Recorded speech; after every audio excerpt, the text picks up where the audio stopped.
இந்த கருப்பு கவுனி அரிசியில் ஒரே மாதிரி சாதம் அப்படி இல்லைன்னா கஞ்சி சாப்பிட்டு போர் அடிச்சிருச்சு ஆனால் ஹெல்த்தியாகவும் சாப்பிட்ணும், வேறு எதாவது டிஃப்ரெண்ட்டாக சாப்பிட்ணும் நினச்சிட்ருக்கீங்க அப்படின்னா இந்த கருப்பு கவுனி அரிசியில் ஆப்பம் செஞ்சு பாருங்கள். அவ்வளோ டேஸ்ட்டாக இருக்கும். இது கூடவே தேங்காய் பாலில் நாட்டு சர்க்கரை போட்டு பாருங்களேன், அவ்வளோ டேஸ்ட்டாக இருக்குங்க இந்த தேங்காய் பாலும் இந்த கருப்பு கவுனி அரிசி ஆப்பமும். சரி, இந்த ஆப்பத்தில் நம்ம எதுவுமே ஈஸ்ட்டு இல்லைன்னா ஆப்ப எதுவுமே ஆட் பண்ண போகிறல. பட் ஸ்டில் நல்ல சாஃப்டாக இருக்கிறதுக்கு எப்படி அப்படின்னு இந்த வீடியோவில் உள்ள 1-2 டிப்ஸ் அண்ட் ட்ரிக்ஸ் அந்த மெஷர்மெண்ட்ஸ் இருக்குது. ஸோ ஸ்கிப் பண்ணாமல் பார்த்துக்கோங்க. ஒரு டம்ளரில் எந்த டம்ளர் இருக்கிறீங்களோ அதே அளவுக்கு மெஷர்மெண்ட்ஸ் வச்சுக்கோங்க. ஒரு டம்ளரில் கருப்பு கவுனி அரிசி, அதே அளவுக்கு பச்சை அரிசி.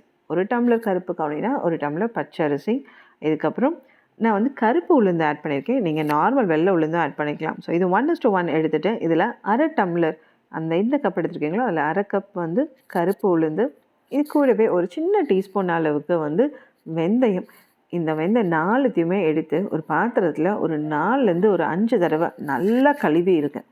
எந்த அளவுக்கு கழுவி அந்த டஸ்ட் அந்த கருப்பு கவுனியில் அந்த பச்சை அரிசியெல்லாம் தூசு துரும்பலாக இருக்கும். ஸோ அது எல்லாமே ஒரு 4லேருந்து 5 தடவை கழுவி க்ளீன் பண்ணிவிடுங்க. அதுக்கப்புறம் ஊற வைக்கிறதுக்கு நல்ல தண்ணி ஊற்றியே ஊற வைங்க. ஏன்னா இந்த ஊற வச்ச தண்ணியை ஊற்றி தான் நம்ம ஆப்பத்தையே அரைக்க போகிறோம். இந்த மாதிரி ஒரு 8 மணி நேரம் ஊறின கருப்பு கவுனி அரிசி ஊறுறதுக்கு ரொம்ப நேரம் ஆகும். ஸோ அதனால் ஒரு 8 மணி நேரம் ஊறினதுக்கப்புறம் ஊற வச்ச தண்ணியிலே தேவையான அளவு ஊற்றி நல்லா ஆப்ப மாவு பதத்துக்கு அரைச்சி எடுத்துருங்க. ஸோ இந்த மாதிரி இந்த கன்சிஸ்டன்சியில் அரைச்சி எடுத்துகிட்டு ஒரு பாத்திரத்தில் ட்ரான்ஸ்ஃபர் பண்ணிவிட்டு தேவையான அளவு உப்பு, தேவைப்பட்டது அப்படின்னா ஒரு அரை ஸ்பூன் சர்க்கரை, அதாவது ஜீனியும் நீங்கள் இதுலேயே கரைச்சி விட்டுட்டு ஒரு 6லேருந்து 8 மணி நேரம் இந்த மாவு பொங்குறதுக்கு நல்லா வச்சுங்க. இப்போ பார்த்தீங்கன்னா மாவு நல்லா டபுள் த குவான்டிட்டி உங்களுக்கு பொங்கி வந்துருச்சு.